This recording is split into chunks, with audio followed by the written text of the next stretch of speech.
irredeemable. And we're live also. Welcome to the stream, everyone. All of the stuff that the watchers missed because we weren't recording it. We're sorry, guys. Oh dear.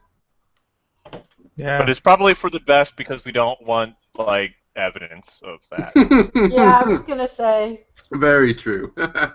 So, Arch, would you care to explain to me why you're oiling your beard if you're not doing deep porn? Because I really actually want to know.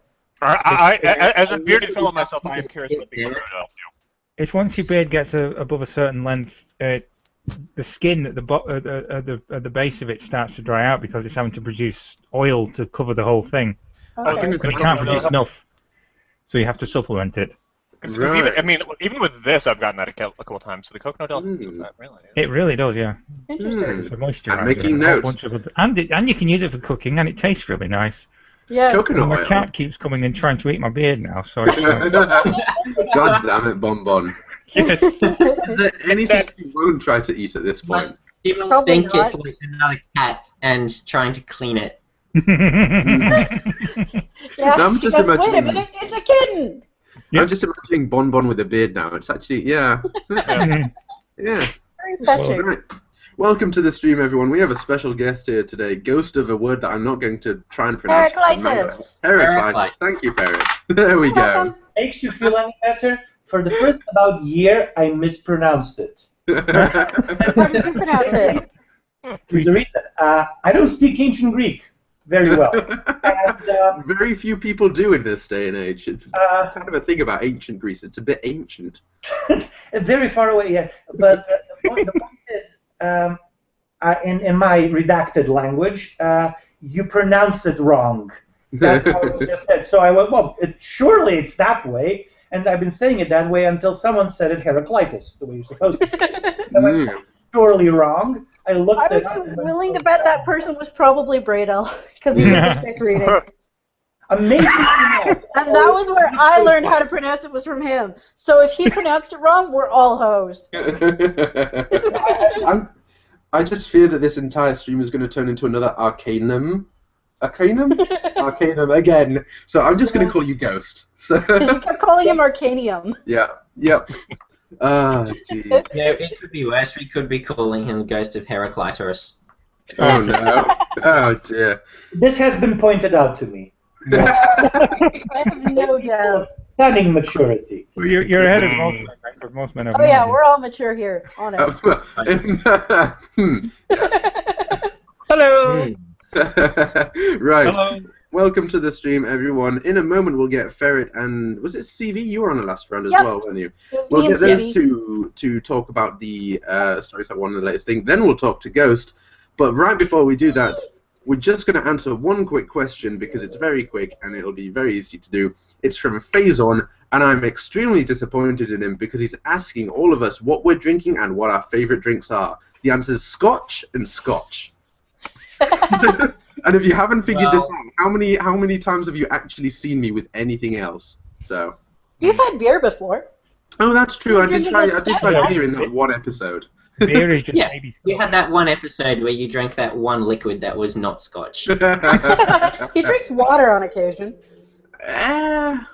Only when you're, I Necessary. to get mouth between drinks. Well, I've got a rock star Oh, why? Literally, Yeah. because why? I only woke up 20 minutes ago, that's why. Remember, he lives in an upside down lamp. This is true. This is true. I am drinking short skirts and explosion juice. Excellent choice. Typewriter fuel, as it's also known. Yes. And Arch, how about you? I'm drinking a pink gin. My favourite drink isn't a pink gin. Fair enough. Ferret, am I to It's assume anything water? alcoholic at this point. Oh my I'm drinking God. alcoholic root beer. My favorite drink would probably, it varies wildly, but I usually prefer sweet drinks Mhm. that you don't taste the alcohol too much. Right, So fair enough. basically, I like girly drinks. Cocktail. Like, It works out nicely because I'm a girl.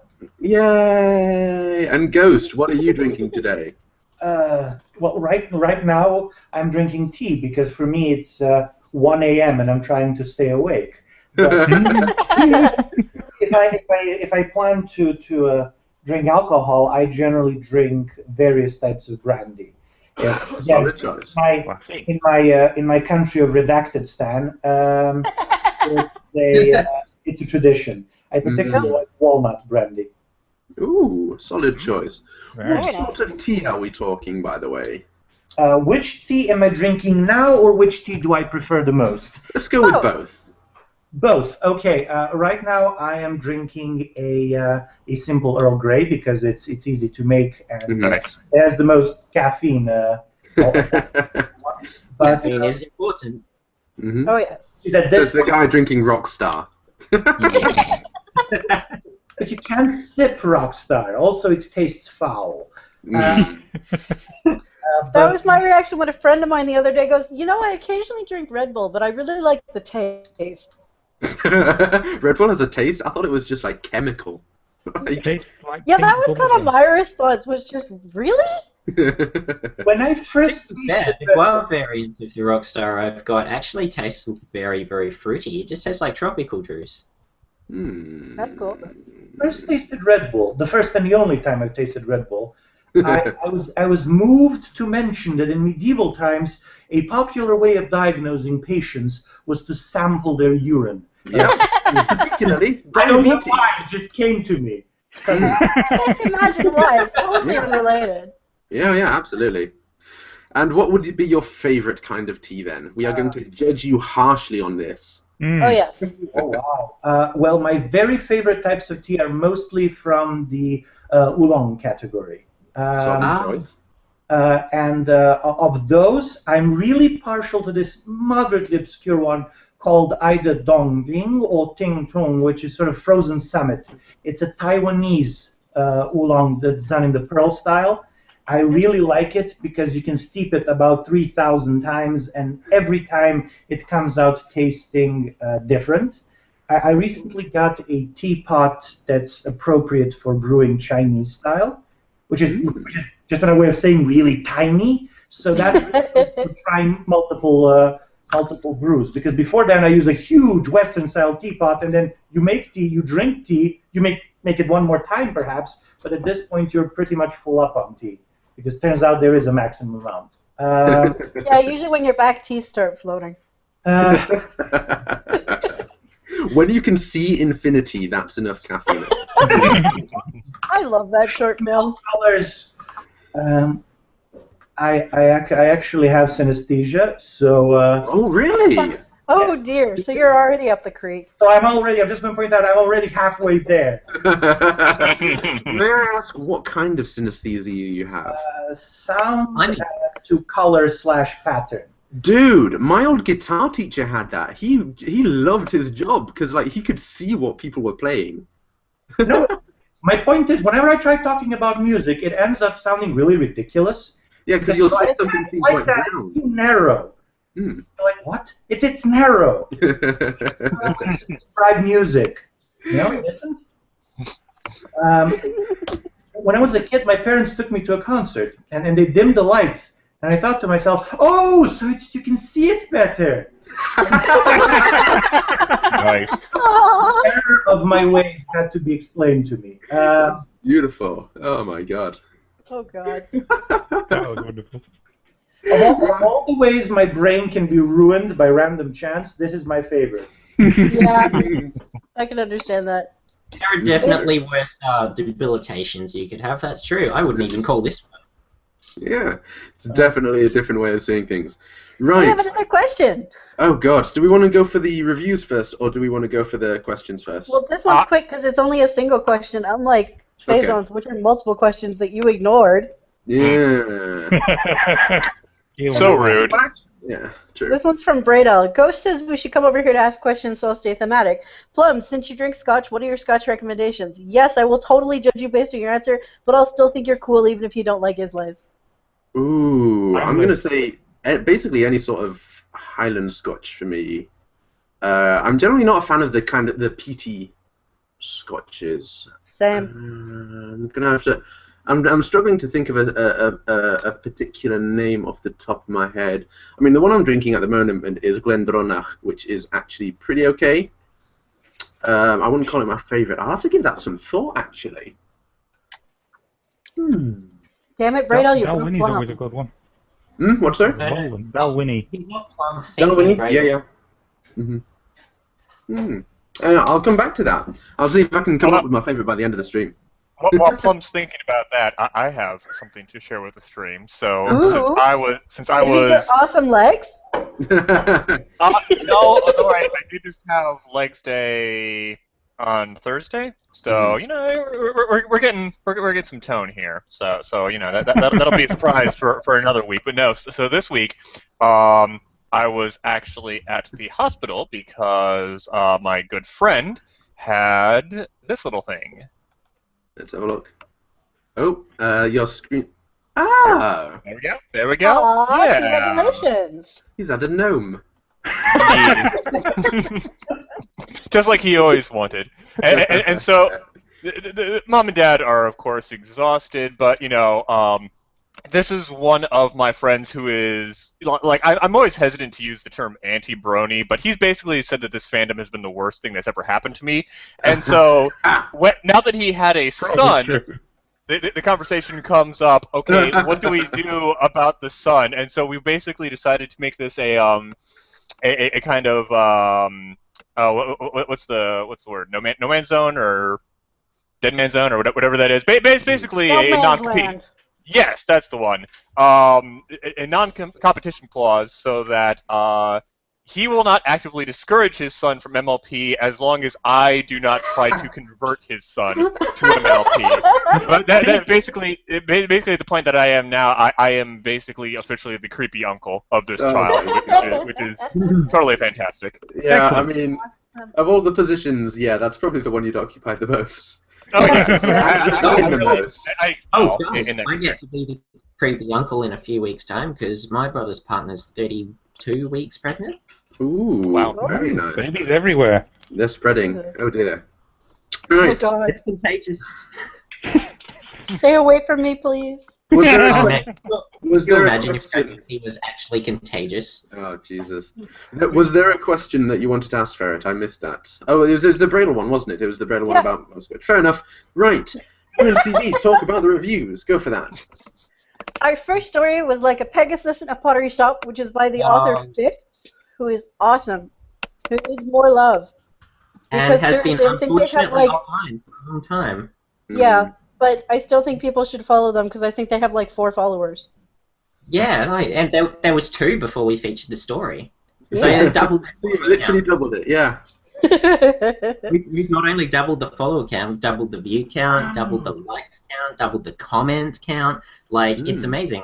Like I mean, I know that it only had 16 likes on it and a couple hundred views when we featured it, and now it's shot up to like 34 and 1, something like that. So, it might not sound like very high or impressive numbers, but it's the fact that we've more than doubled its exposure, which I think is really Considering cool. where it started from.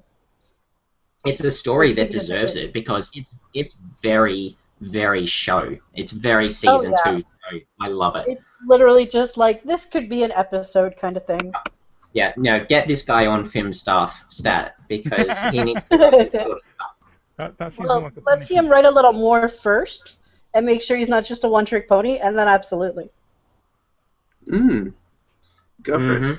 The story is basically, it's very season 2 in terms of it's very like early Rainbow Dash is still figuring out friendship and whatnot, and the main 6 definitely feel like they're a bit more early. But I think you could also picture it as a later season episode 2, because there's not too much change in terms of character growth is really significant. Like the only thing that really dates it is, hey, look, Twilight doesn't have her wings. But it's basically the plot is this amazing flight trainer, this griffin named Gerard Goldenwings, has shown up, and he's just trying to tour around. And the Pegasi all go, oh my god, you're totally here to take on a student, right? Pick me, pick me, pick me! And he kind of goes, fine, I was on vacation, but alright. Oh no, my pet bird has escaped. Go catch him for me and I'll teach you. Yeah, and so the golden snitch, the golden sparrow, goes taking off all the photography. And as you basically can imagine, every single Pegasus is just bolting after this bird. It's leading them all over the place. It's zippy. It's basically proving uncatchable. Mhm. And of course, Rainbow Dash is at the forefront. She wants the awesome training from the awesome Flight Master, and she'll stop at nothing to get it. Yeah. Fair enough. Like, at one point, to fake out the other Pegasi, she paints Tank gold and sends him flying off and goes, "Look, it went that way!" Oh, Jesus Christ. And everyone just sees this little golden speck, so they totally buy into it. Yeah. Fantastic. No, it's very silly, and the thing is, though, you don't expect, like, the OC, Gerard, he is really well done for, like, what Ferret said in her part of the review was that he sort of takes a back seat, even though the story's sort of about him. He's more in the background. He's, like, the force that gets Rainbow Dash moving to sort of prove herself, and he's the reason that she's trying to prove herself in the first place. But even though he sort of tricks everyone into doing this stuff, he's not jerky or malicious about it. He's sort of like very manipulative, but not in a mean-spirited way. And He's it's basically very accepted humorous he's a because celebrity and he's not going to get a break.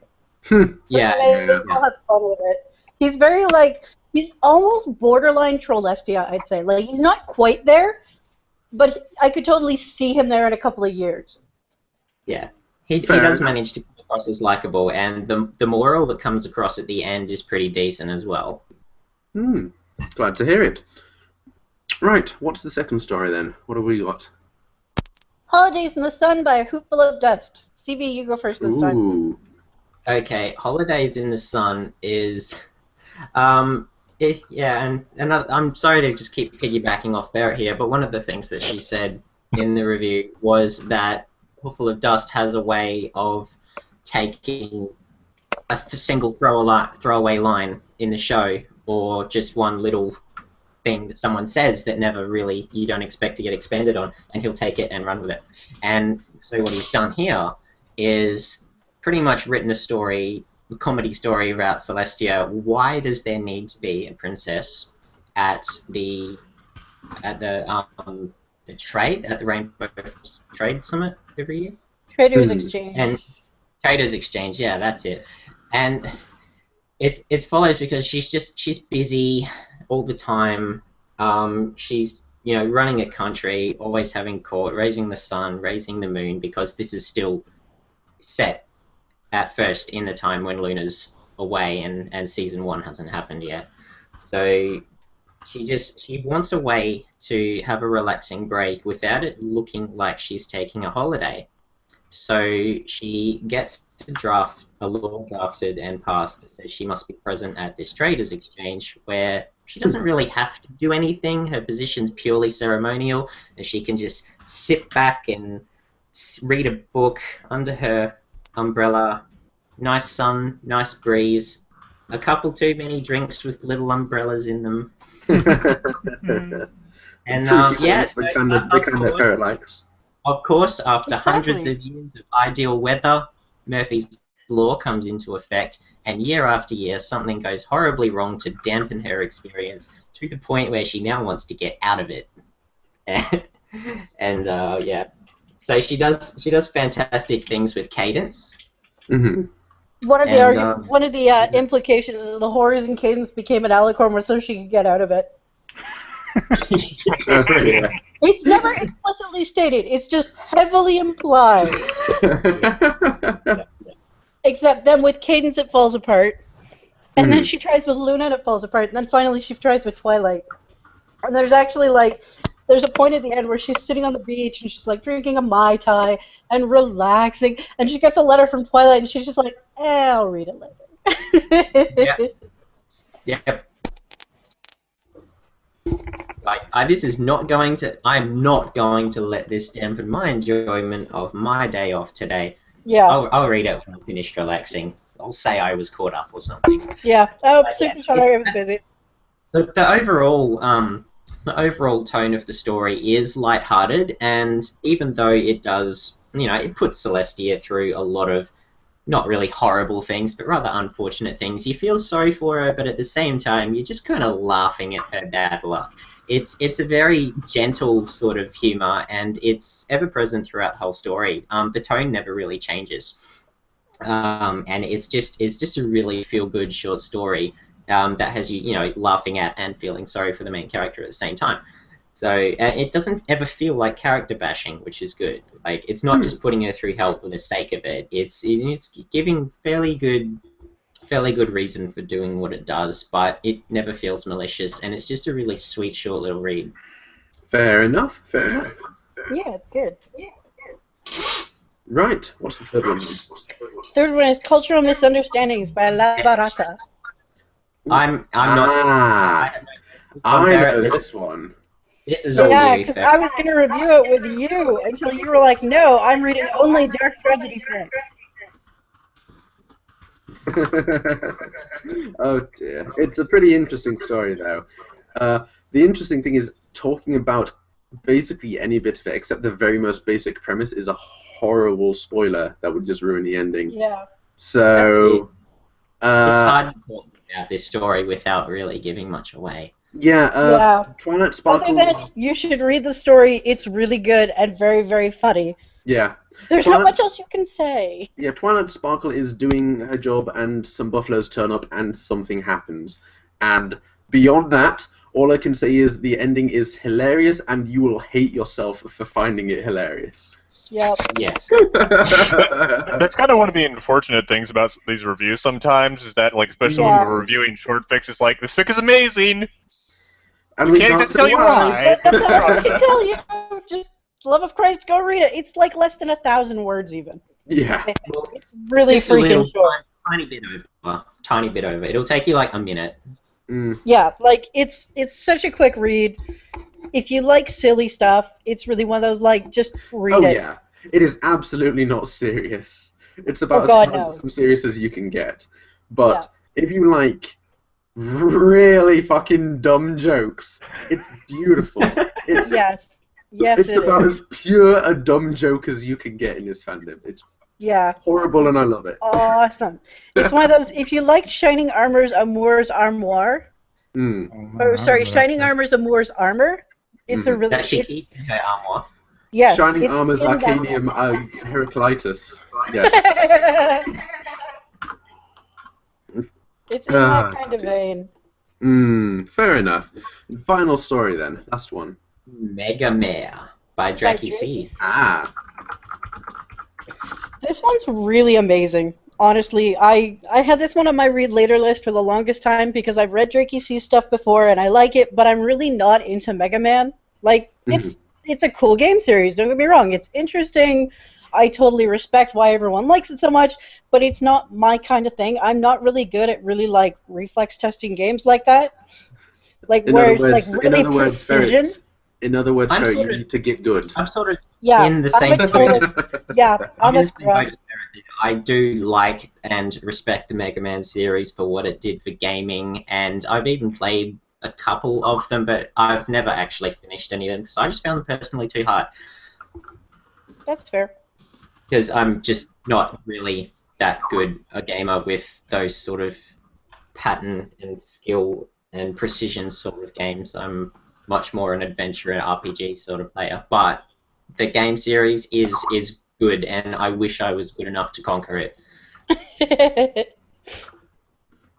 That said, the story, it is obviously, I mean, even in the title straight away, you know it's a Mega Man crossover, but it doesn't feel like, it's not a poorly done crossover, is what I'm trying to say. It feels like an alternate universe Equestria as opposed to just a straight game crossover. Like, so it doesn't go out of its way to make you remember, oh, this is a Mega Man crossover all the time. Like, it feels like it just could be an alternate sci-fi universe. Just a quick question. CV, do you have Skype notifications on? Yes. We can tell. Mystery solved! Quit blaming me! I thought it was me! I can't believe what the hell? Who's messaging me? Don't worry, I'll I'll try and mute them, I guess. Just go and do not disturb mode. That'll sort it. Yeah. It's a Mega Man crossover, but at the same time, it's an unapologetic crossover, but it doesn't expect you to know the games. Is it a direct crossover? Like, is it like there is a Mega Man, she has to defeat Dr. Wily's horse equivalent, or is it more of like a spiritual crossover sort of thing? No, it's a direct crossover. It's a direct crossover. Fair enough, fair enough. Yeah. But it works because they're not expecting you to know the games. All right. Yeah. Like, as I said, if you showed me a lineup, I could pick Mega Man out of the lineup and go, yeah, it's the dude with the blue ball in his head. Mm-hmm. Or the dude with the red ball, depending on which Mega Man. Yes. Yeah. But yeah. It's I'm not an expert on the games, so yeah, she's the.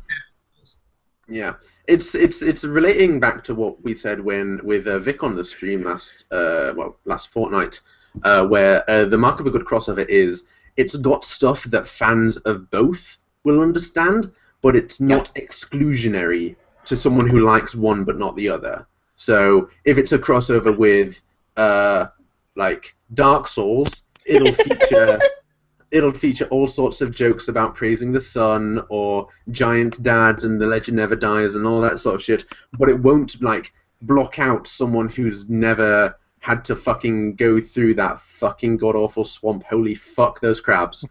But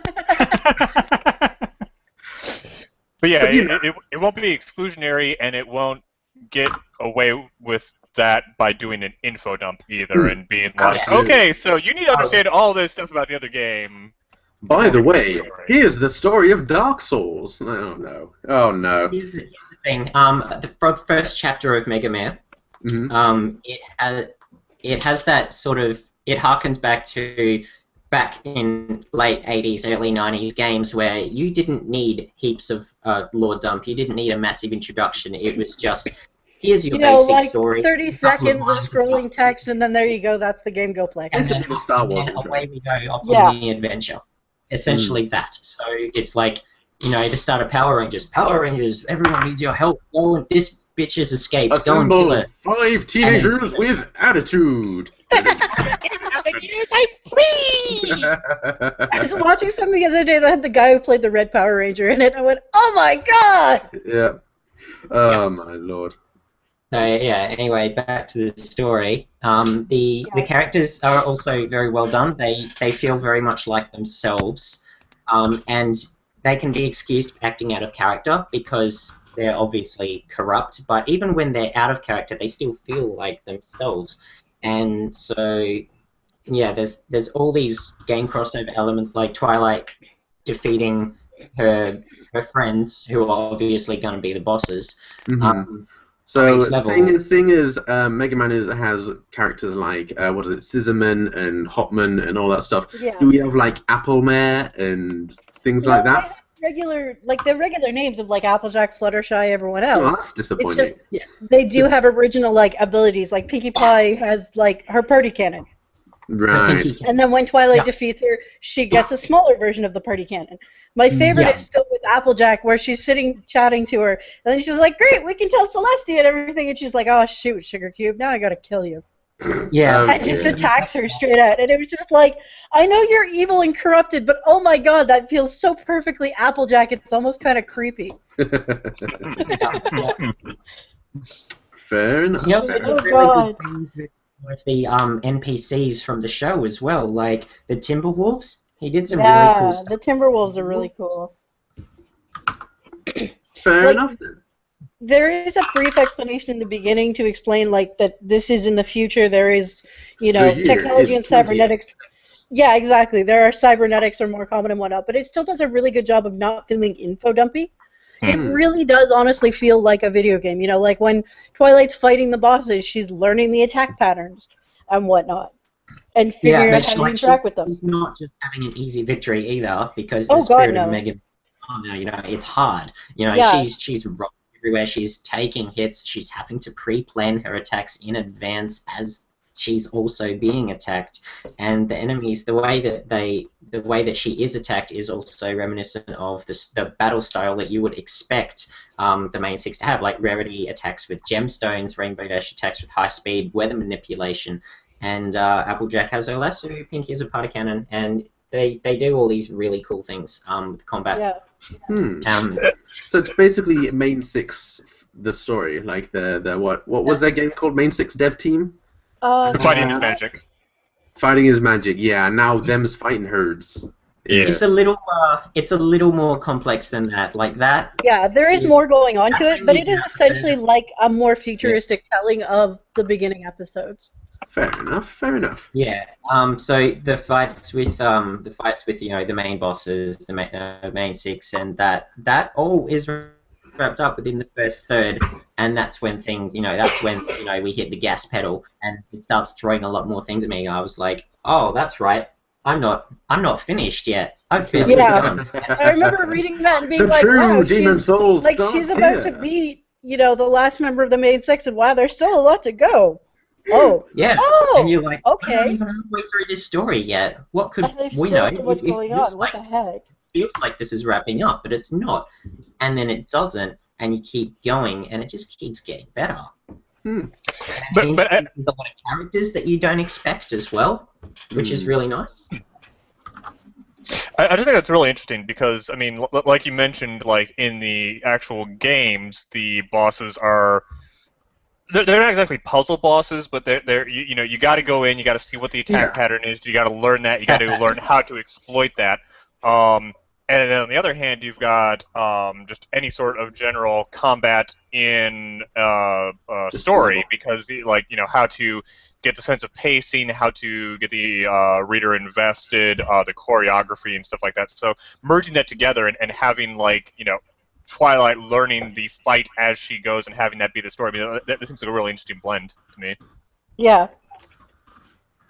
Fair enough. Fair enough. It's good stuff. It's one of those, it's a very long story, but it never felt like it dragged at any point. It always felt very upbeat, very positive. It constantly had me going, okay, I want to read what happens next. So it's really one of those, it is a long story. Yeah, it really but it's a page turner. It really is. It's a worthwhile investment to the end. There were no spots where I was kind of like, okay, let's go. Like, every single bit of it was like, oh man, I can't wait to see what happens next. And the relationship between Twilight and her companion Spike, who's essentially a holographic program loaded into her interface, that still feels very true to life as well. They have their Spike really feels like himself. Agreements, but they do help each other and piggyback off each other well. Yeah. And Spike plays a very good supporting role. Might have to check that out then. In the meantime, I think that's enough about that one story. We should talk about our guest for a little bit. Ferret, you're not done just yet. No, somebody just suggested something to mention to Ghost, apparently. Oh dear. And it was just, do I want to? Because it will start him on a rant, which could be entertaining, but... Oh yeah, go for it. Rants are always entertaining. Alright, Mr. Numbers says to tell Ghost that that Dark Souls is better than Wordna.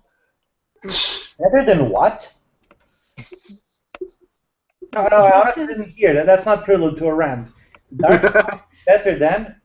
Wordna. W-E-R-D-N-A. I don't get the reference. Yeah, me either. You're gonna have to explain for us, Ghost. What is Wordner? I would love to explain to you. I'm at this moment Googling it. Wizardry 4. Oh. He figures Dark Souls is better than Wizardry 4. Better than Wizardry 4. A sharp rap to the head is better than Wizardry 4. Being shot in the face is better than Wizardry 4. A prolonged stint of torture is Wizardry 4, actually. No, Wizardry games start getting anything around Wizardry 5. Wizardries 1 to 4 are a form of torture and are probably legal these days. I don't mean illegal to buy, I mean illegal to inflict on another person. I think it counts as enhanced interrogation or something. Okay, I have to share this with you because unless you've played this, you will not believe it. People say, yeah, Dark Souls is a difficult game. No, it isn't. There are no more difficult games. We live in an era where there are no more difficult games. What we have instead is fun games. Fun games are nice. Difficult games are games like Wizardry 2, which didn't let you make characters. No, no, no. You had to import your characters from Wizardry 1. Okay. Level them up sufficiently.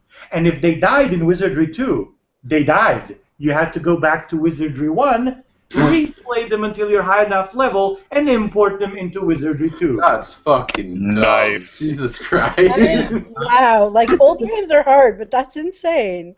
It's not hard. Could you imagine, Game like, that- the Mass Effect series had that sort of thing, where, like, if say you got to Mass Effect 3 and Shepard died, you had to start all the way from Mass Effect 1 again?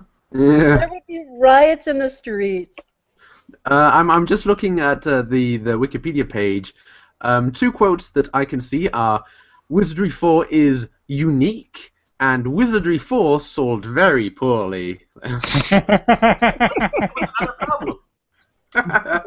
Between about Wizardry 1 and Wizardry 4.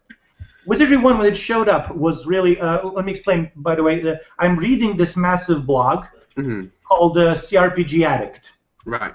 So I remember a bit from my childhood, but a lot of it has been done by this CRPG Addict guy, who's basically, his idea is, I'm going to play all RPGs ever made in order. Interesting. Oh dear. It's insane, but a brilliant sort of insane. Anyways, he has actually finished Wizardry 1, for which I admire him greatly. Like, ascending in NetHack is hard, but Wizardry 1 actively loads you. Anyways, the point is, Wizardry 1, when it showed up, was relatively new. Like, not completely. It actually slightly copied stuff that was available in, like, games on the Plato system, which is this mainframe teaching system available in the 70s, where the earliest RPGs were made. Plato was interesting because it was multiplayer. Everything on it was multiplayer. It was meant to be multi-user by its very definition, and it had very good, for the time, graphics capabilities. By which I mean it had graphics capabilities. Rather more interestingly, it had vector graphics capabilities. Basically, your terminal could be hijacked. The electron beam on it could be hijacked to go into, instead of raster mode, into vector mode and just draw graphics on the screen. This was meant for, like, animated diagrams and everything. But of course, the moment programmers saw it, they were like, video games! And there was a bunch of video games. People still play them. There's a site called Cyber One where there's the last Plato system running, and people apparently still play games there. Very strange people, but you know. Anyways, Wizardry was new, but then it made Wizardry 2, which was the same as Wizardry 1, and Wizardry 3, which was the same as Wizardries 1 and 2, and Wizardry 4, which was the same as Wizardries 1, 2, and 3. And in this time, everything changed on the market. And that's probably the reason it sold poorly, because Wizardry 2 apparently sold well enough to warrant a bunch of sequels, and it was hell on earth. It hated you, actually. Okay, wrap over. I'm not going to talk about video games. No one. Oh my god. But it's so entertaining. Right. I'm reading through this thing at the moment. It seems pretty, pretty interesting. That's always a good sign. Yeah. Let's just say there's numerous points throughout this thing where he makes mention to the fact that you're really thankful this is a family-friendly blog, and it really seems that way. So, and there's a map for level 4, and I don't even know how to interpret this thing. I'm gonna post that in the Seattle's Angels chat. Try and figure out like anything.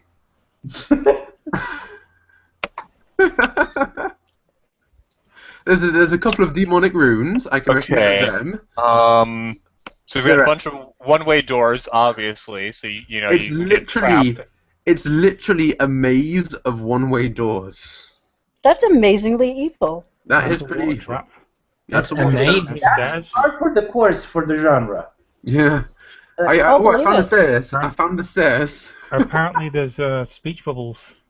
I'm assuming that's when you encounter a person. Yeah, you occasionally. Come on, look at the speech bubbles. Those are one-way doors with no exits. Yeah. So they must be teleporters. Maybe? And you got the doors with the little circly things, which presumably those are They traps switch as around, well. maybe? I have no I see idea. a pentagram. Turn your I right see a hand, Davey, pentagram. right round. Yeah, there's a couple There's of a pentagrams. Apparently, there are Medusas. They're wandering monsters that can one-hit kill you. I imagine so. This looks like a mud from hell. Oh, That's there's a key. Yeah, It's well, a doom level. that's exactly what it is. Well, Oh it's my a God. stud from hell, but Right. Anyway, It makes enough hell of look like a nice place to go on your holidays. that. This is the inner ring of hell. This is what it is. No, Right. that's where the game devs who made this went. Right. Punishment for taking children's pocket money. Right. Enough of that. Oh, hang on. We've got another question. Oh, from Carabas. We do? Yes. What non-pony stuff have people been reading recently, if any particular series of or authors? The two I've been going through recently are the Cyphers Kane series, because I'm a massive nerd, and they're actually quite amusing, and Naomi Novak's Temeraire, because that thing's like crack. Because It's they're just so fucking addictive. good. They're super This book good. isn't out until June. Is it? I thought it was. Has it been delayed? Ah, Yep. fuck. That's I've been reading a lot of P.G. Woodhouse and a series by Angela Misery, who's actually a local, and she's been writing. It's basically the daughter of Sherlock Holmes and the granddaughter of Sherlock Holmes and Irene Adler, interesting. who's gone into detective work in like 1920s London. So Holmes is still kicking around, as is Adler, and it's actually really fascinating. I'm really, really enjoying them. The first book is called Jewel of the Thames.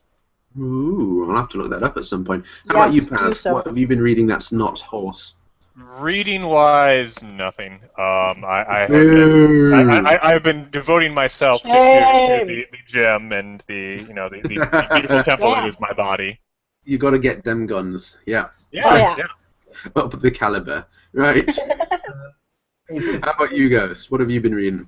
well, I have this beautiful opportunity to do a little bit of advertising for my new favorite series. I've recently gulped the Expanse books. I thought they were different series of books. Didn't read them. Refused to. Then the show showed up, and I thought, why are they making them after those stupid books? And a friend told me, they're not stupid. They're kind of cool. And I go, aren't they? No. Oh. Apparently, I had a completely wrong idea what was in the books. So I got the first one, then the second one, third, fourth. I read all of them. They're really good. If you have like a glimmer of love for science fiction, they are great. Can you give us the cliff notes, like the elevator pitch sort of thing? Yes, I can. Okay. The books start in a scenario which should be familiar to fans of like classic science fiction. It's the sort of early days of exploring and exploiting, more importantly, the solar system. There's three main factions in play. There's Earth, represented by the United Nations, which have teeth in this. That's how you know it's a fantasy. Exactly.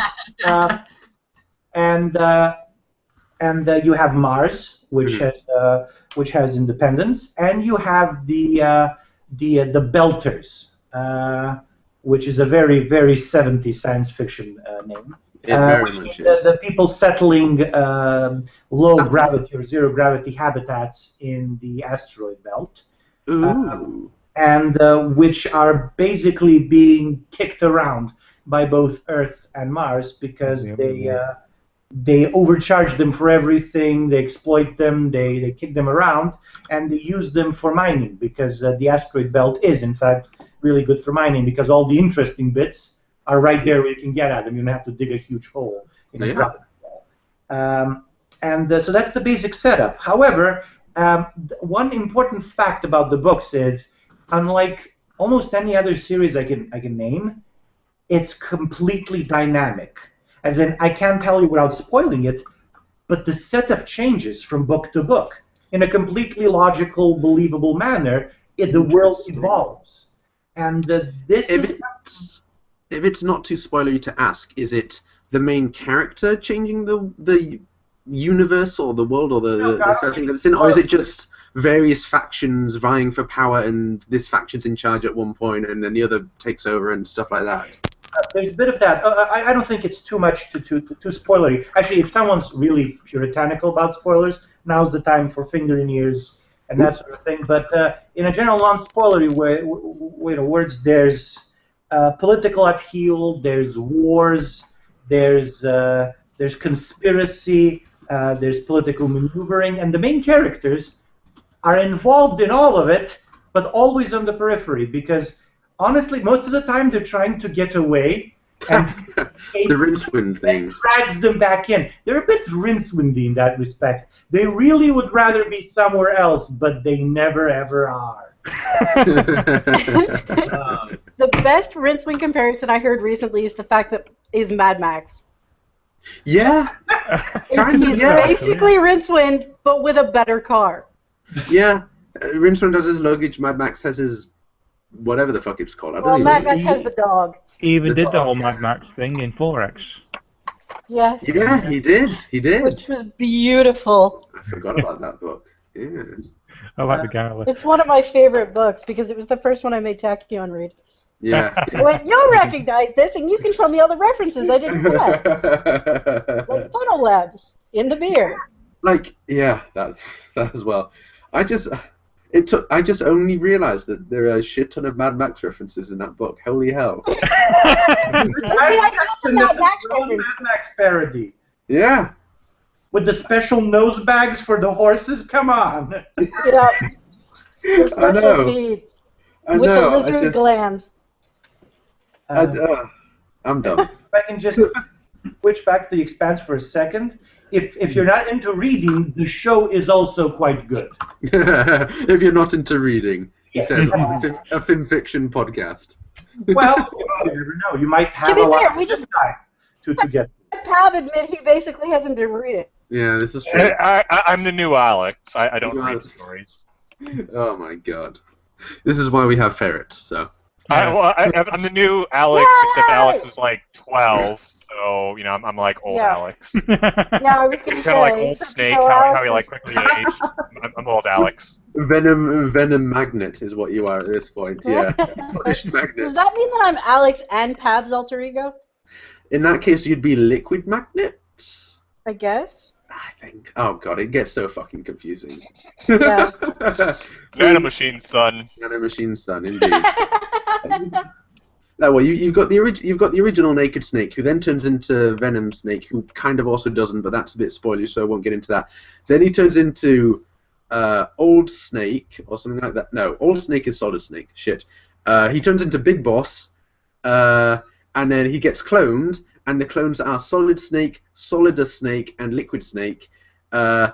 Solid Snake becomes Old Snake, and it's oh my fucking god, I'm gonna kill myself right now. Just. When are we going to accept Kojima doesn't want to make video games anymore? He wants to make movies. He does want to make movies. Always He want wants to make mindfucks. Yeah, That fair too. enough. But he wants to make movie mindfucks. This is true. Apparently, we have to stop talking about Australia and Terry Pratchett because we're torturing the Aussie.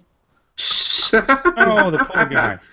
No, His that's exact not, words are, "Oh God, are you talking about Terry Pratchett? Talking about Australia?" And I'm on the outside of this conversation. No. is this Numbers complaining about that? Yes. I I thought can like tell. we do have a token Australian right here, so you know. Yes. Numbers. Yeah, I know. And then there's the Australian sitting across from me on his computer as well. That too. So our Australians outnumber Mr. Numbers. He's Listening. been it's he's been interesting Mr. to- Outnumbers. So Numbered. so we can safely Idea. disregard what he's saying. Clearly, Right. we should talk more about how awesome Ghost is. Yeah, I was gonna Yeah. say, Ferret, do you want to ask all the questions I'm sure you're dying to ask? Mhm. No, Go. don't wait for answers. Just ask all the questions. There's like 50 questions in a row. Tempting, but I do kind of prefer actually getting specific And- answers. Pros and I mean, cons. the first question is, when the hell is the next dotted line story coming out? Okay. It goes like this. Aneurysm? Sorry. You just have an aneurysm. I mean, I'm really sorry if you did. It wasn't my intent. Um, Honestly. It was more like assembling all excuses so I can sort of combine them into one huge mega excuse. All put them together. The excuse is this. I have a job that really hates me. Let me explain how much the job hates me in simple terms. Before I did this, I was doing statistics. Hi, Bradle. And after I will continue doing statistics. And this is my life now. And I might just say the statistics is terrible, and anyone who deals in them in any way is a terrible human being. And of course, you're not just saying that because of Bradle. So a big part of it is that my job hates me. There's another part of it, which is I am trying to write another story, which is it's in the same universe, but Dotline is a very periphery character in it. And I've been trying to write it for ages now. The people I chat to frequently probably know about it, and are probably sick of me complaining about it. But my problem with it is I'm stuck on how to do a thing in the story. And I can progress until I figure out how to do the thing, but I can't figure out how to do the thing, and that's pretty much it. I have a sort of advanced version of writer's block. Have you tried I know that feeling. Ferret? That was going to be my next question. Because I'm told like sufficient applications of Ferret is very helpful. I'm not Ferret about this. It's the perspective issue. I can confirm that applications of Ferret are very helpful. Also, she'll help you with your writing. So.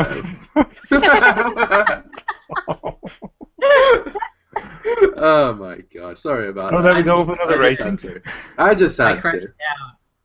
Yep. Welcome back, CV. You missed absolutely nothing. At the same time. Oh, that's a relief. Oh dear. Right. What was your next question going to be then? When is the adult version of Songs Like Snow coming out of the website? That thing! I forgot about that thing. I was totally worth it just for Plum's expression of just, what? So let me rephrase that. I suppressed that. But it was so good! Bad Horse and Book Player put so much work into it! Okay, let me explain how that came to be. I will post it probably very soon, because now I have to. I asked people to pre-read this story for me. When I say people, I mean I asked Book Player, because shipping, and I asked Bad Horse, because Bad Horse. And I gave them, commenting rights on the story, and I went to bed. When I got up the next day, I opened my mail, and I saw, they've been working on my story. That's so nice of them. They're lovely people. I opened the story to find them in the process of remaking it in their own image. Oh dear. Basically, they've decided that my story about dissatisfaction with life and longing and stuff, didn't have enough ponies kissing in it, and they or ponies boating. Prove it in this wise, and I have kept by turning it into a softcore porn. Yeah. And I have kept a copy of this for future blackmailing use. I'm so sorry. Does that mean I ruined your blackmail, or did you just fail to realize that I'm pretty sure both Book Player and Bad Horse would proudly tout it as hilariously funny? I'm not saying it's good blackmail. You can't blackmail people with no shame at this point, and that's an awful lot of the people who we know just blackmailable. Including us. Sort of rules it out. I can reveal Bad Horse's soft, cuddly side. Ooh, that is pretty cool. I've seen Bad Horse in a gimp suit. I have had enough of Bad Horse's soft side. I don't know. I recall seeing pictures of that. He looked pretty fit. Oh my God. In all meanings of the word, yes. Yes. Christ. Oh dear. Right. So, what are the plans for this story then? You're going to publish it soon, trademarked. sort of thing. I would hope you To an asterisk, I have no idea when. I have no idea when, and more importantly, I have no idea how. To be bluntly honest about this, I don't want it on my account. Someone might read Publish it on my account. the wrong idea. I don't mind. Hmm? You can publish it on my account. I don't mind. just make an alt. It's what everyone does at this point. Yeah, exactly.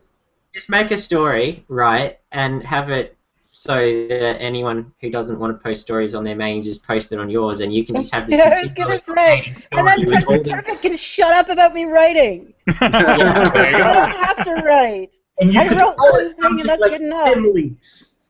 And Present Perfect shut up about me writing a while ago. I think he just gave up. So. Yeah, I think he finally Alright. accepted. He's waiting in anticipation now. It'll be the perfect present for him. Oh dear.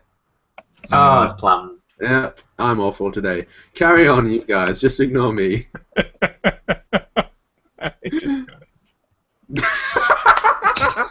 Archie's gone. Damn it. Archie's down. So hard I disconnected my fucking earphones. There we go. Seattle's Angels. This is one in- We are professionals. The most professional. Extra professional. Oh dear. Right. Moving on. Jesus Christ. But this is such a great place to be. Oh Jesus. Oh dear. Wasn't even that funny. Fucking move on. Jesus, let's go. Rip Arch. At least he wasn't murdered by forcible touchings. You know it's coming and it isn't fair.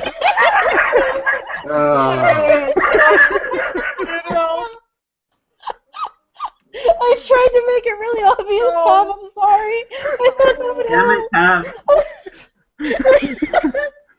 Alright, who can we kill next? Rip.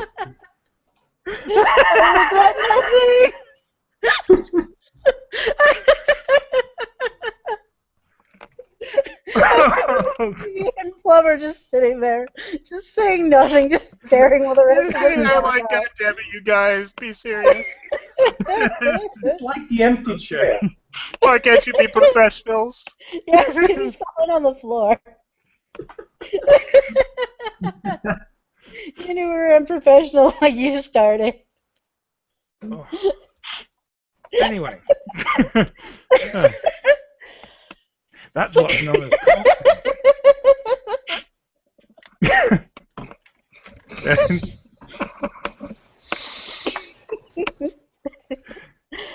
Where's Plum gone? I got called away for a moment. I was just like, At least that one wasn't my fault. Yeah, Plum's just, I'm leaving, screw you lot.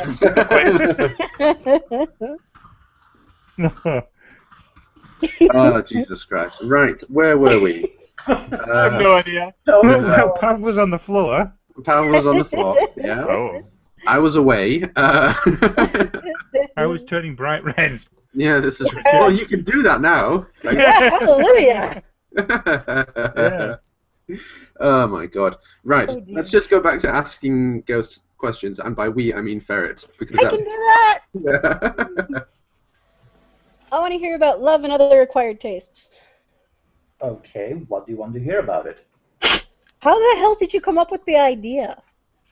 Oh God, okay. What about it exactly inspired you? In the beginning, I was really mean-spirited because at one point the film fiction feature box featured something like 3 stories, which were all stories where it goes this little filly, she's in a cardboard box, and it's raining, and she's an orphan, and it's terrible, and then some character... And it happens to be My Little Dash, and she's adopted by a human, and then Rob Cakeran regrets it for the rest of his life. In My Little Dash, it's an adoption box. Here, she's living in the box. Fair enough. and they're all basically blended into one like homogeneous mass of feels for me, and I became really mean-spirited and sarcastic, and started thinking about how I could, twist that around. And it occurred to me that in my Equestria, the one I've worked on with the civil service would have a fit at the very idea. So I thought, well, okay, why would there be such a filly?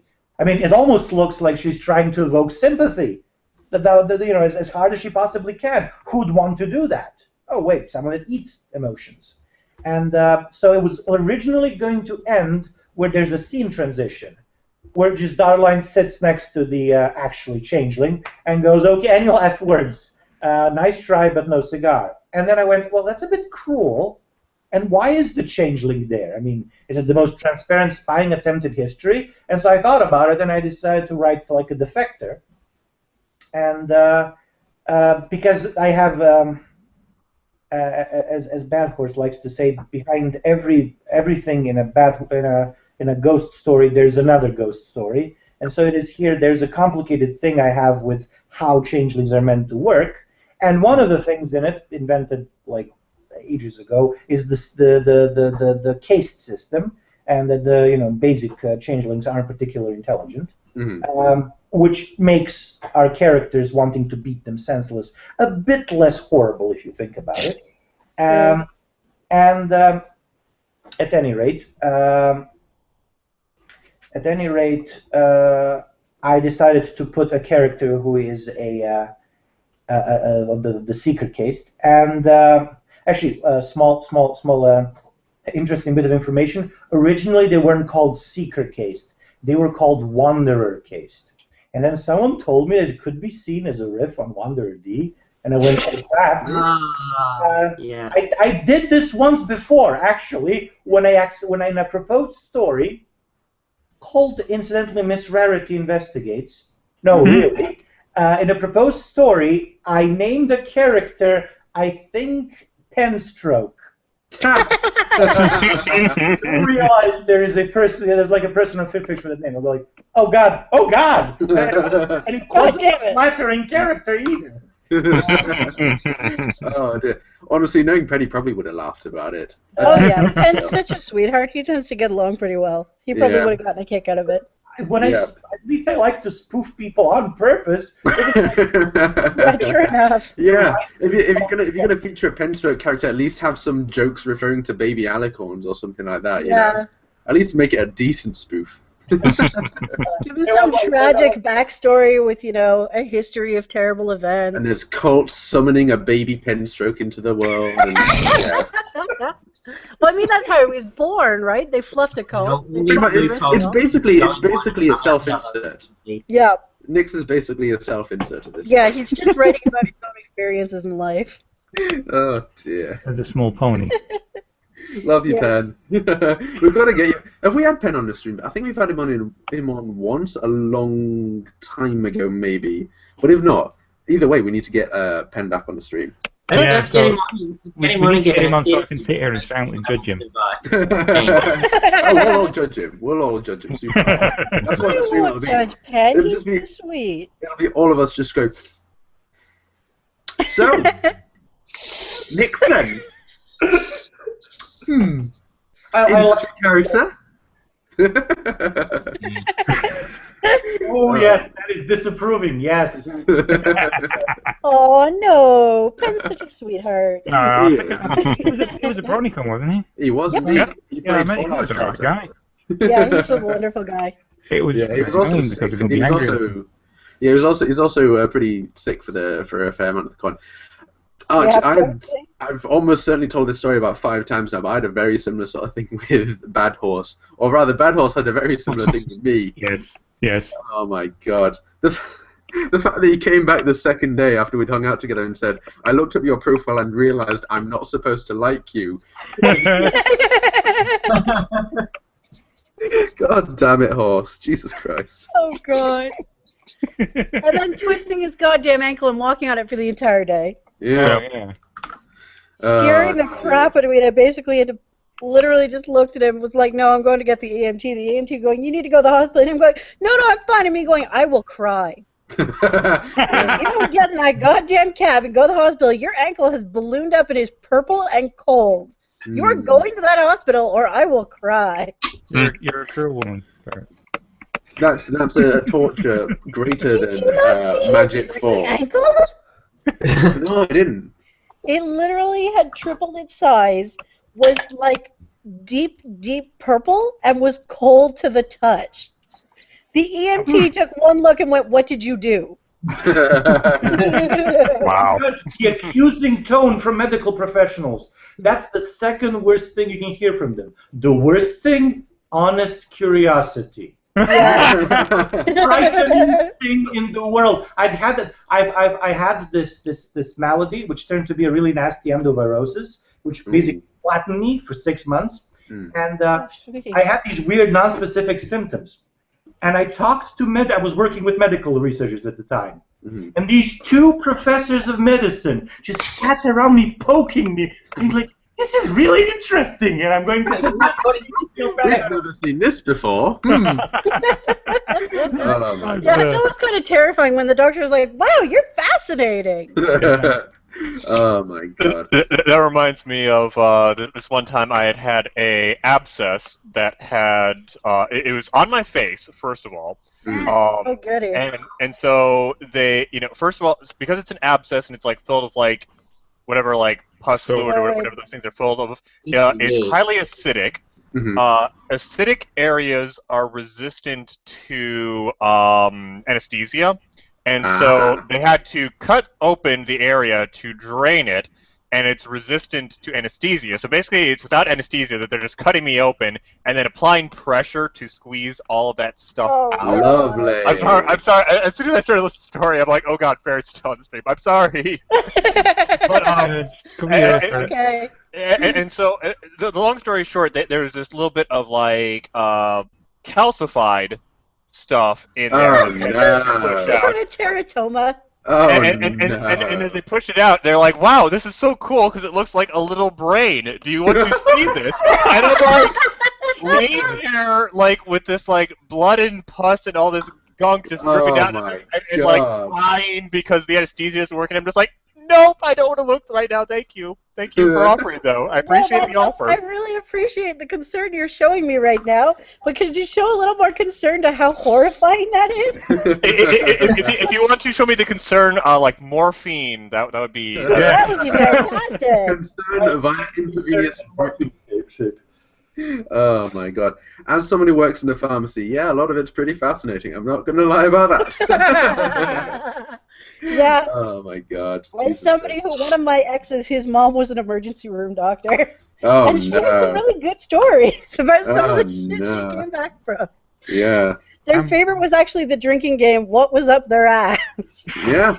They used to mentally take bets over somebody would come in, and they'd go like, okay, what's wrong with you? And if it was something in their ass, they'd mentally go, okay, what was it?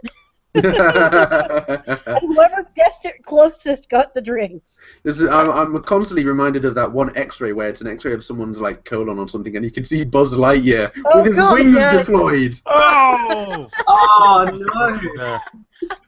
Oh Christ Almighty! I remember that. I just, how did they deploy the wings? How? There's a button you have to press. It's like, oh my gosh. It's basically a muscle, hun. I would not be surprised if, they flexed wrong. It's a pretty strong I had one of those Buzz Lightyears as a kid. It's a pretty strong button. Oh my god. Well, the person flexed, and then Buzz went to infinity and beyond. No, honey, Buzz had already gone to infinity and beyond. This was just an afterthought. Yeah, he's gone to the dark side of the moon. How did we get into this conversation? Well, actually, wasn't Cora talking that they saw someone with they came in with a blood alcohol content of like 0.3 or something like that. Yeah, that was Cora talking how are you it. still alive? Where it was literally just, you should be dead. I remember I think and they were still conscious. Like at that point, you get rolled into the hospital. At that point, They just That's what he said. He said the guy was still conscious. That's ridiculous. Conscious, his That was blood the was flammable. That's why they were so shocked. Was like they did the blood test and they're like, "You should be dead." Yeah. Like at this point, if we were to drain blood from you at this point, it'd be like classed as hard liquor in Russia, sort of thing. Jesus Christ! It's like I tried to reverse. I used one of those like online blood alcohol calculators. I'm like, how much did they drink? And I'm like, okay, if I assume average weight, they probably drank like a 24-pack of beer in an hour. Themselves. Like that's how much they would have had to drink. Down a liter and a half of scotch in a matter of minutes. Oh, Jesus. I have actually seen someone drink a liter and a half of rum in basically one long drag. Oh my God. Wow. So you live near Coors Hospital then, apparently. I remember hearing about a friend doing that with like, which is what explains. Yeah.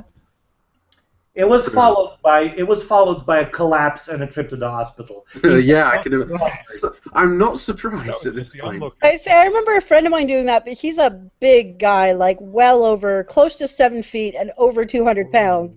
For him, it was half a thing of rum, and he then found he couldn't feel his legs. So everything he did for the rest of the night was he apparently floated places. And has vivid memories at one point of hugging somebody's leg and saying they had a very sturdy leg. Jake in the chat. Yes. Jake in the chat is asking people to remind Ferret, or saying that Ferret should remind him to tell you about the time he got a hemorrhoid while in Iraq. You've told that story, Jake, on stream. We have that recorded. Yes. Something about a tank. Yeah, because he did command a tank while he was. I don't know whether that was what he was driving or what they used to remove it. No, he was a tanker. Yes, all of the above. Yeah, my granddad used to. Fredo Bound wishes to remind us that Andre the Giant could quite reliably drink more than 100 cans of beer in one sitting. Well, that's Andre the Giant. Some really good stories about Andre the Giant with like Hulk Hogan when he first got into wrestling and whatnot, basically being his like gopher, and remembering some night Andre and some other huge guy, drinking to the point that they couldn't see straight, going out, discovering that there was no cab that could take Andre's weight, and Andre just giving this evil smile, picking the guy up in one arm and jogging down the street. Beautiful. Red squirrel. Oh my God, we have red. Oh, we have red squirrel. Hi, red. Great time to join. 85 minutes into the 90-minute stream. I was just debating whether I should tell the story. I do like being fashionably late.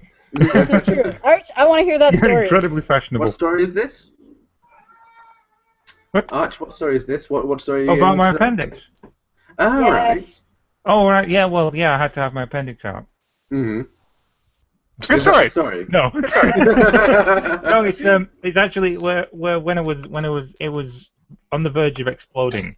Mm-hmm. I had to have it out, and when I went in for the surgery, I briefly woke up just as they were about to sort of cut me open, and I heard one of the doctors say, "Oh, that's a big juicy one."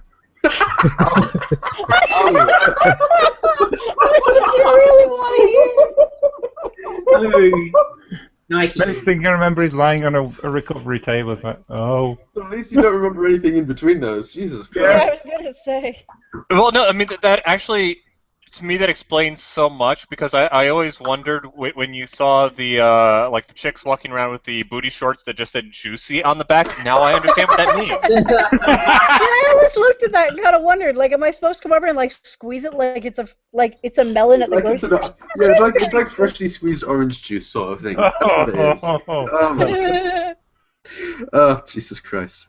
Squeeze it like Pav's abscess. I would hope better things would come out. Oh, Jesus Christ. But yeah, oh my God. The appendix, that they have some pretty nasty stuff in them too. Yeah, Oh, yeah. you're really measuring the worst of two bad situations here. All right, I'm wrenching heart, this please. to a different topic. I want to know more about Ghost's one of his latest blog posts on the penguin poser. That thing. The quick brown fox jumps over the lazy dog. Okay. This does not please him. Yeah, yes. Well, okay. Here's how that came to be. As you know, let me rephrase that. I don't know how that came to be. I'll tell you how I discovered it. I went to Oliver's blog post where he cracked how to update the script that converts Markdown, which is awesome, into FimFix BB code, which is less than awesome. And anyways, I remember that. Oh wait, there are two sites that allow you to write online in Markdown rather well. One's Drafton, which I actually use quite a lot, but the other is PenFlip. And knowing that Oliver is a die-hard Linuxite, PenFlip's more friendly because it's integrated with Git. Anyways, I went to PenFlip because I remembered I tried it, but didn't like it as much because its interface wasn't as nice. Git was nice, but I preferred being able to write properly.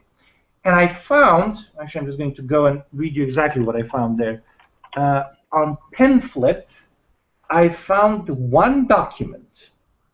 And the document it's been made almost 2 years ago, says this thing. It's called Ghosts PenFlip Experiment Extravaganza.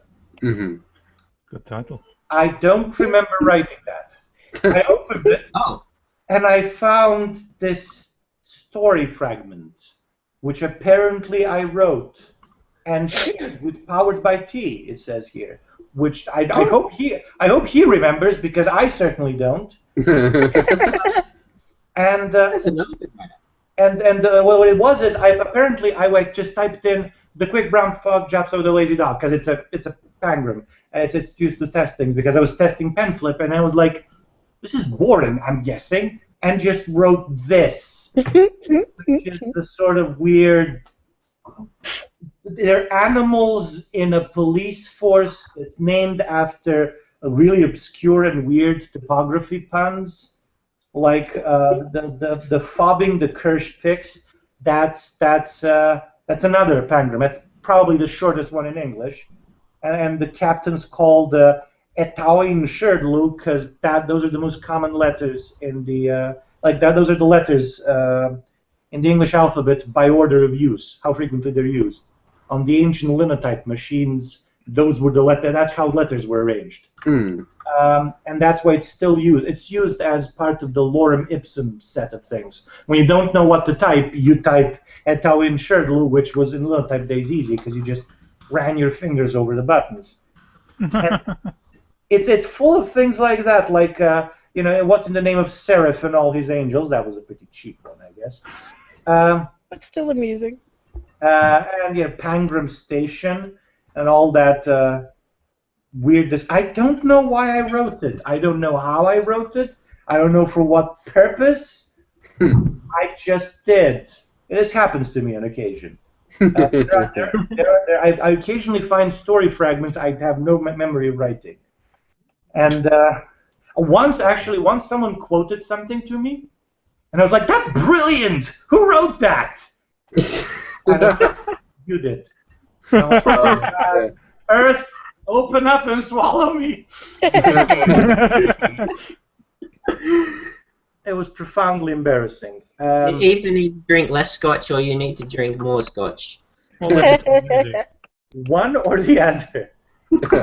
Here's the thing: I do nearly all of my writing. While intoxicated? No, I do nearly all of it while sober. I've only written one thing while drunk. I haven't actually written it. I translated a thing while drunk. I've translated the Jabberwocky to my native language. That must have been entertaining, considering how little of it is actually in English. Yeah, that's challenging. What I did was I looked up sources where people analyzed what various words meant and made guesses. That seems like the most appropriate method. So there are you've come up with redacted Stanny's versions of Snicker Snack and Vorpal. Yes, I did. I can actually tell you what the redacted told you would. Vorpal is. It's It's what, sorry? It's Siekti. Okay then. Yes, which is a combination of the words meaning sharp, vicious and bright, which I figured captures the spirit of Well, Vorpal. that's pretty Vorpal to me. Yeah. Apparently, Numbers has already seen this. Yes, he has. I read it to him, I think. I've seen it too. He doesn't read, as far as I know, or understand reductees, and claims it is kin to Cthulhu, but That's because he's silly. Australian. I mean, anything more than about 3 sentences long is akin to Cthulhu. So. CV shaking his head over there. I'm amused by your antics. Oh, they're there. Oh dear. Carry on, Ghost. Tell us more about Redactees. Jabberwocky. Anyways, the reason is a friend of mine basically bet me I couldn't do it.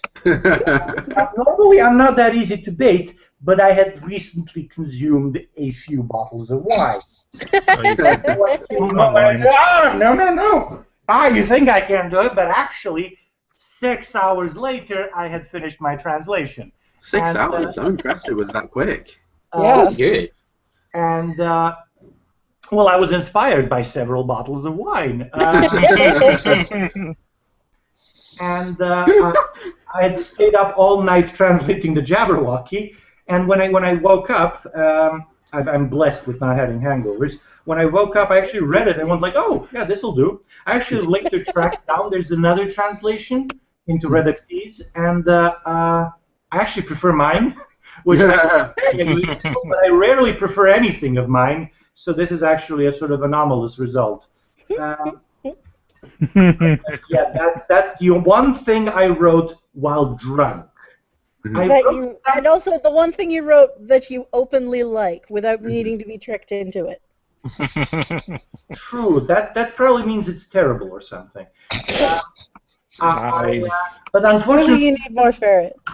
Unfortunately, nobody. The person who goaded me, by the way, doesn't speak Reductees, so I could have just written a bunch of gibberish.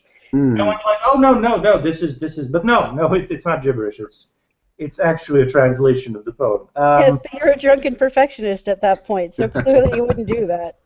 And I just want to point out that Numbers, while discussing his love of this Redactees, the Jabberwocky, has says, and I quote, "There's a reason. Every time I need to use an alien language, I've used Redactees Cyrillic, and nobody's ever noticed." That's actually true. He has. Yep. No, he hasn't, because I recall noticing it and then commenting to him and going, I'm assuming you got Ghost to translate it for you. Busted. Oh. Ha! Shots fired. Shame. Bring it on. Numbers v Ferret. I'd watch that. Yeah, that'd be entertaining. I will bite his ankles and then climb up his pants. Oh, hey then. They're English. They do ferreting. They do ferret. It's a Yorkshire tradition. Yeah, you see the start to the top down. Yeah, normally. Oh my god. I had to explain ferreting to someone a little while ago, and they just sort of didn't believe me. The first time I heard of it, I didn't believe it either. No. Okay, the author's clearly made this up and is bullshitting me, and then I looked and went, huh. Okay then. So, I assume it has a ball sack like a leather ball. For those who don't know, ferreting, also known as the grand old sport of ferret down trousers, is a grand old Yorkshire tradition where it's a competition to see who can keep a live ferret in their trousers for as long as possible. And it's an amazing sport, and it's got the saddest story I've ever heard about the world record holder, who was a grand master of ferreting, and it was somewhere in the south of England, because, you know, Yorkshire actually gave up that shit because it was too fucking dumb. But the south of England has kept it on as a grand tradition. And this dude, he had like a small crowd because he was going to go for the world record, and he's this fantastic old ferreter. And so he put the ferret down his trousers and he just stood there, and like about 3 hours later, he still had the ferrets down his trousers, but everyone had gone home. So he just stood in the field on a stage with a crowd of even the news people. They got bored and left and stuff. Oh. So sad. Oh. I just want to ask, what I've heard of this wondrous sport. What is the failure state? The ferret Failure escapes. of nether regions or death of ferret? Both. Also, it goes the at the bottom of escapes. your trousers and runs away. Technically, if the ferret was like savaging you and you managed to keep it inside your trousers, you'd technically still be going strong. So it's only once the ferret leaves the trousers. By any means. Either because the ferret bites a hole and escapes, or because you remove them because you've suddenly come to your senses. Yeah. you Otherwise, having an angry ferret down your pants, where your delicate, sensitive genital organs are, is a very bad idea. Well, you know, some people are into that kind of thing. Well, I don't know. According to Plum's story, this guy's a grand master. Like, Yeah. what does that say about him? That he's hopefully not breeding. Not anymore. Not anymore. anymore. No, he won't be. He'll have long since lost that ability. Yeah, sure enough. Oh my god. That's Yeah, one it of was the a regular self-correcting freak problems. Thank God.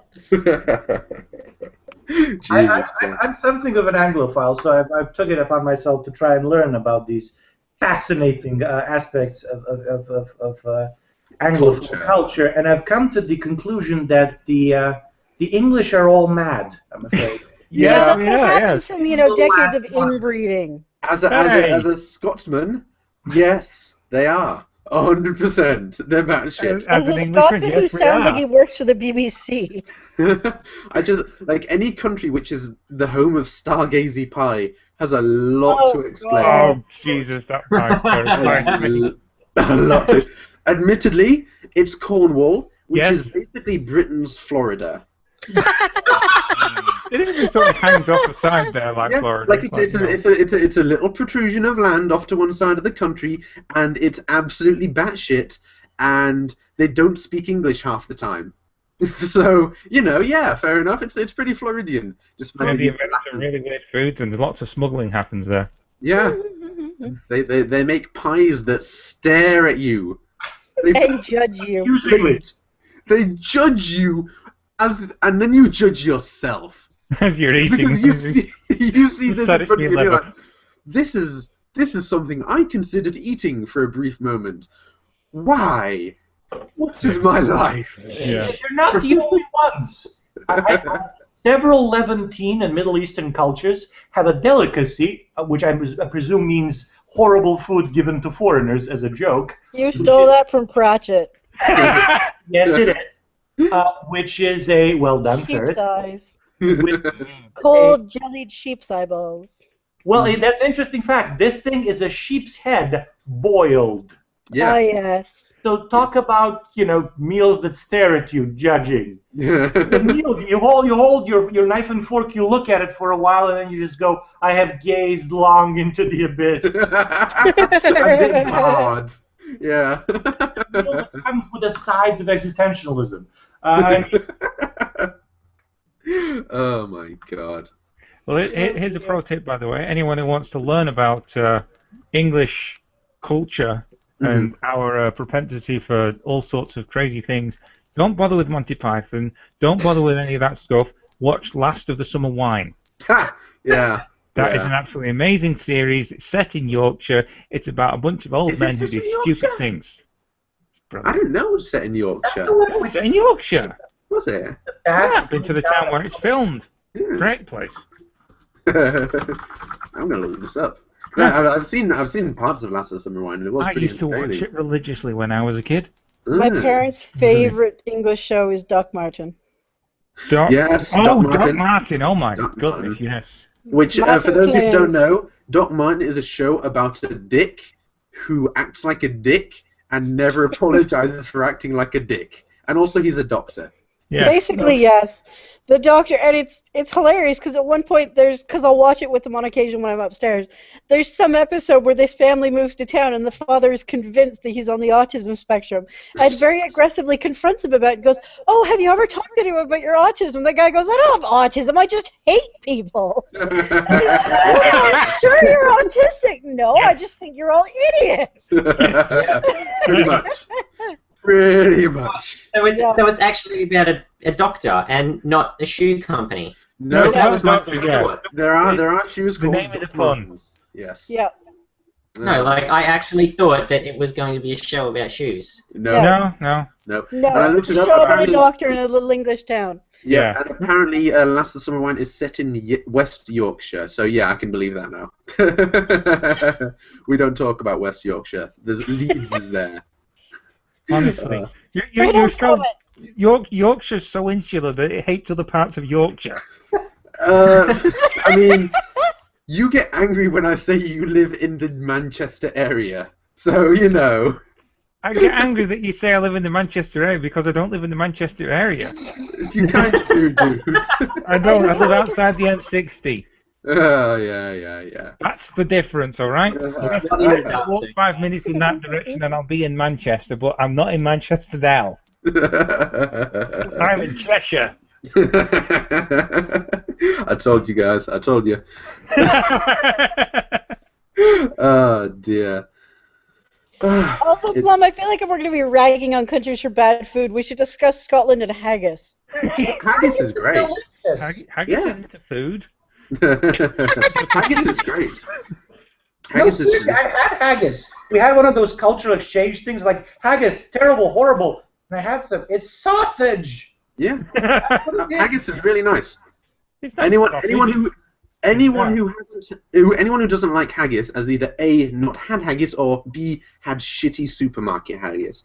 If it's shitty supermarket haggis, holy shit, no wonder it's bad. It's shitty supermarket haggis. You go to Tesco's for haggis? Why? I have had genuine haggis, not from Tesco, Uh-huh. freshly made. I still didn't like it. Then you I'm are sorry, a Plum. madman, sir. I'm You sorry, are a Plum. madman. I'm afraid I have to Someone disappoint not you on this liking thing. it. Then But again, it's you are English. extravagantly so, bad. yeah. It's just been deliberately described in the worst possible way by people. Oh my god, it's a sheep's stomach. No, Like- it's the organs of a sheep boiled in its own stomach. Get it What do right. you think of fucking sausages? I'd rather not. Typically involves more lips and teeth. Or the American hot dog. 100% certified quote-unquote meat. Now, actually, byproduct. there are regulations about sausages. Yep. Yeah, you I can't can't have... remember quite what they are at the moment, but if they You have a can't- particular thing on the label, then they are guaranteed to be basically just bread. And if they don't have that thing on the label, then they're quite likely to be mostly meat.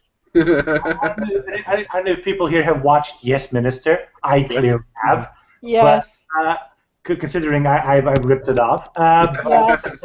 There is that famous one with the emulsified high-fat offal tubes. Ah. Oh, God, I don't remember that one.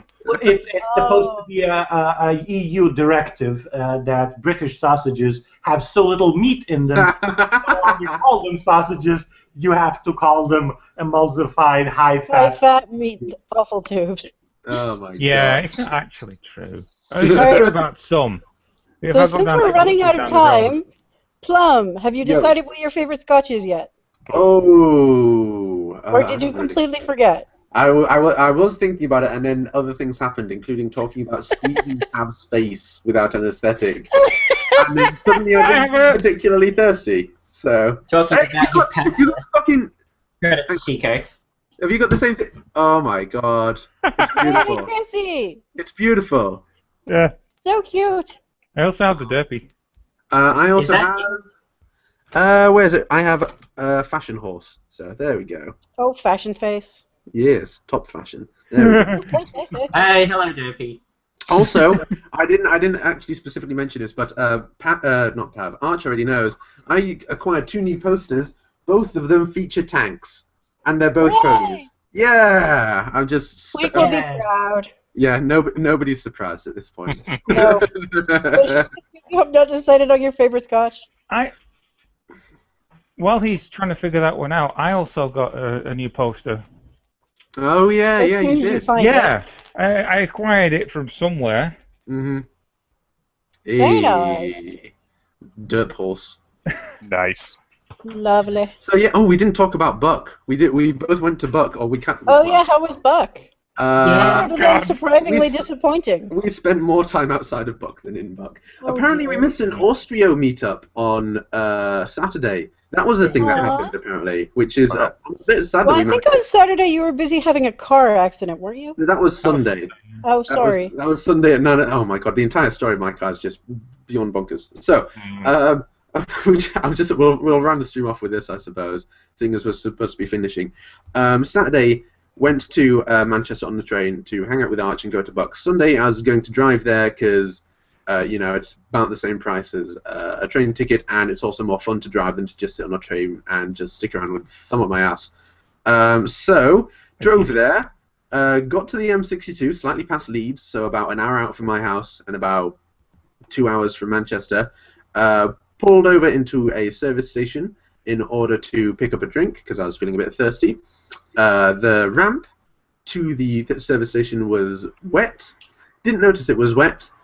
Tried to brake to slow down to make the corner. Brakes locked. Steering failed.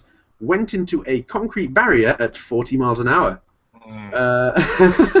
At 9 o'clock in the morning on Sunday. And I think you said pop the airbag. I did pop the airbag. My right arm was burnt for about a day because of the airbag. My neck was stiff, but thankfully those were all the injuries I had. I got out of the car and just went, shit! And then started ringing people. So Yeah, I found out. Response.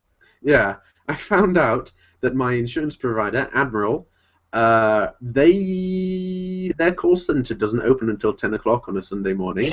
So I had to spend an hour sat around waiting to just contact them.